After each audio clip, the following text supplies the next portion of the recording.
Okay, it's going to be a review of Backlash 2024 from France.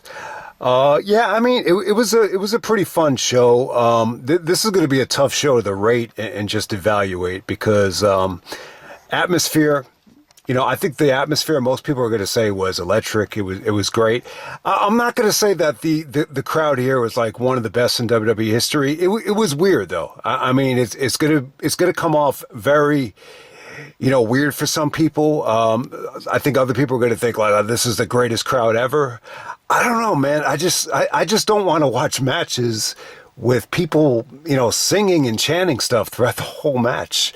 But I will say this, it was a unique environment. It's something I think everyone needs to check out because of, just how crazy this crowd was. But yeah, bottom line is I thought AJ Styles and Cody Rhodes, great main event. I thought it delivered.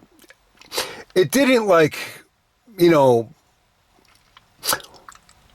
reach the level I was hoping to. In some ways, it kind of felt a little bit predictable, and it definitely did kind of feel like Cody was a little bit overprotected. But I think you could definitely argue that this is the best stuff I think AJ's done, since the Cena matches, and without a doubt, I would say it blows away. I think anything AJ's done at WrestleMania. So that goes without saying, man. The main event is quality, man. I thought it was pretty awesome.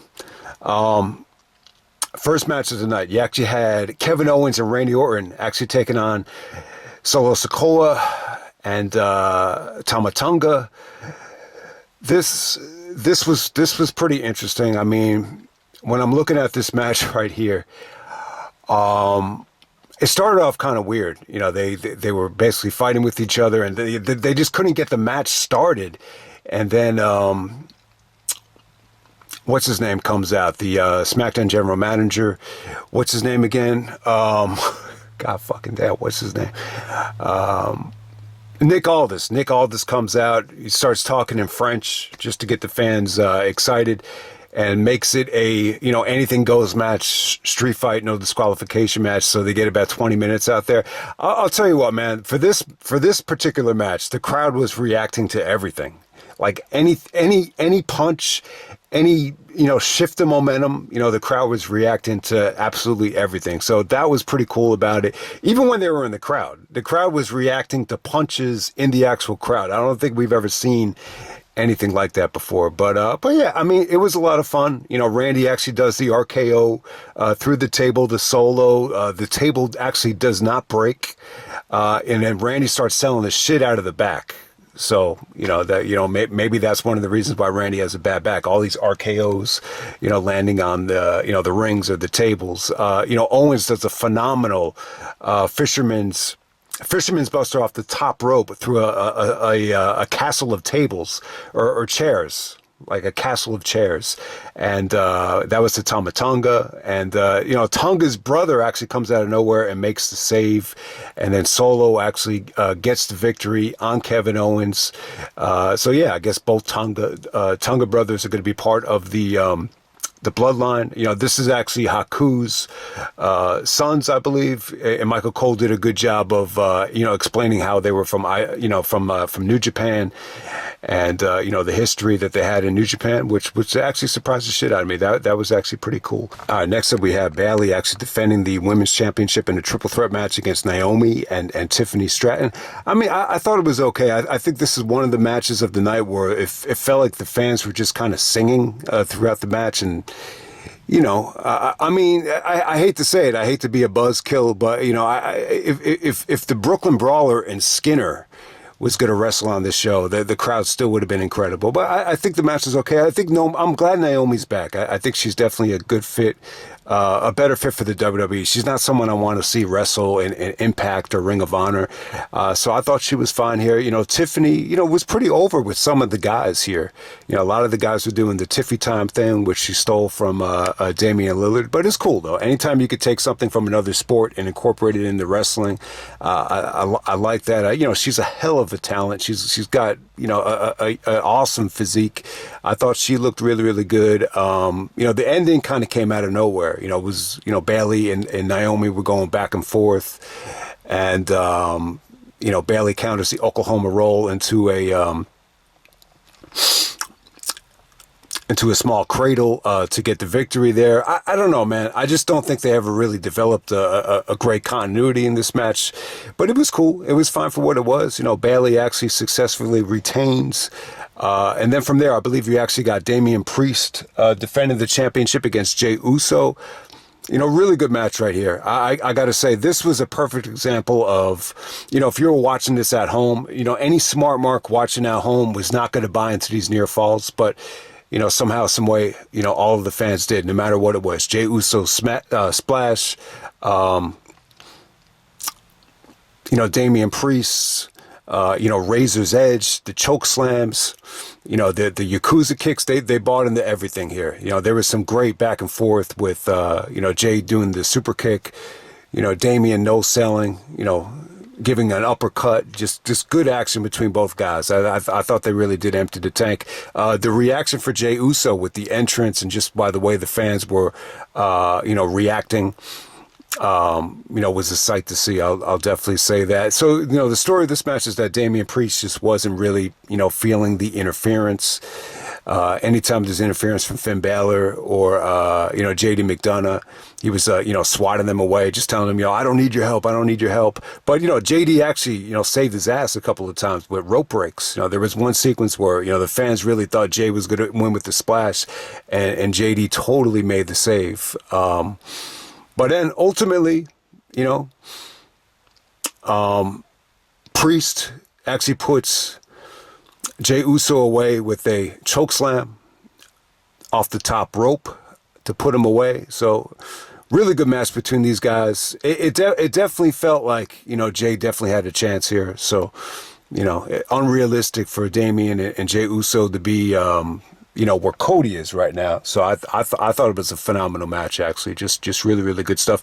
And then next up we had Jade and Bianca actually winning the tag team championships from the Kabuki Warriors. I thought it was pretty damn good. Like, I was surprised at how much Jade did here.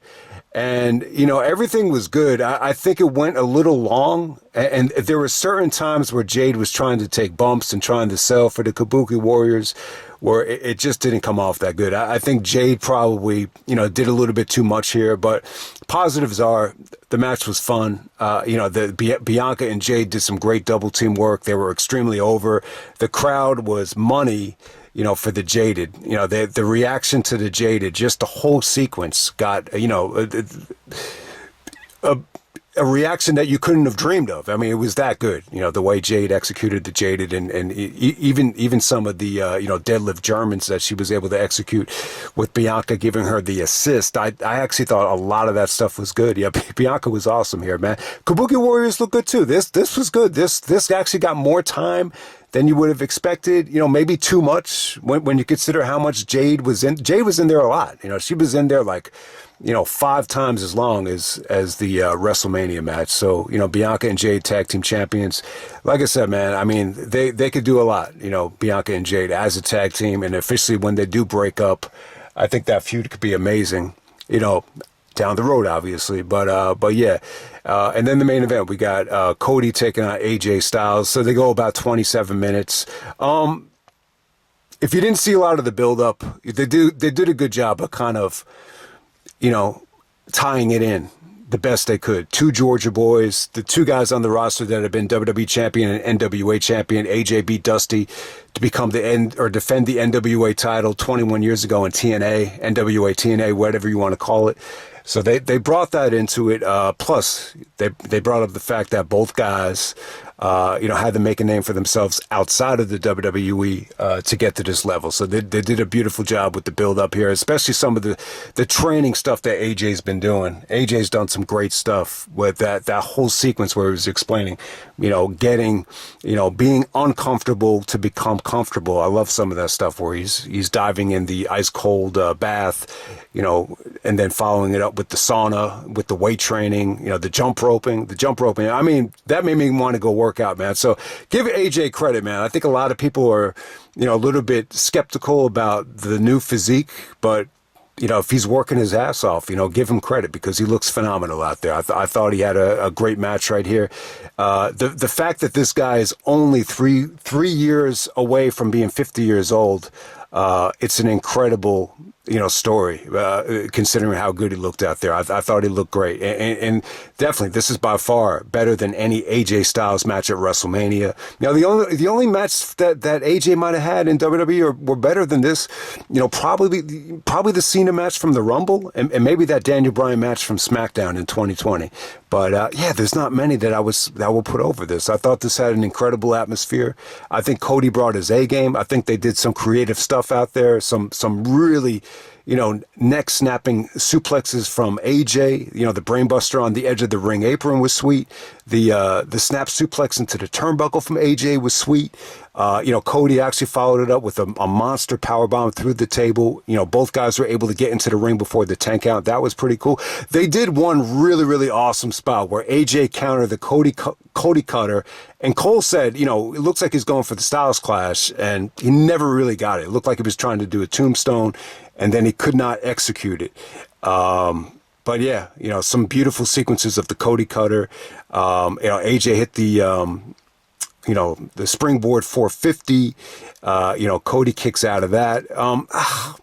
It was really, really good. I just wish AJ would have kicked out of that crossroads. So in some ways, they kind of protected Cody here, especially with him no-selling the Burning Hammer.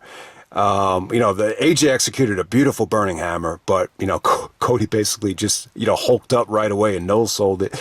But there was some good stuff here. There was a lot of sequences here where they just started like screaming and yelling at each other, and then they just followed it up with some really, really good punches. The sequence where AJ did the phenomenal blitz, where he's just striking him, and then Cody followed it up with, the tribute to Dusty. They even did some, Stardust stuff. I missed some of that stuff on SmackDown, but I guess the Stardust stuff is following it up from AJ mocking him on SmackDown. But you get the point, guys. Great main event, great match, very predictable main event. But hey, man, at least they gave AJ Styles this spot. It's a predictable spot, but at the same time, it is probably the most credible championship match that AJ has actually wrestled for, if that makes any sense. And, AJ did a good job saying that he wants that feeling again of being champion. So Mr. TNA still has it. I love AJ Styles. If this is like his last, major WWE main event ever, it was pretty damn good. So I'll just end it right there. That's Backlash from France, and I'm out.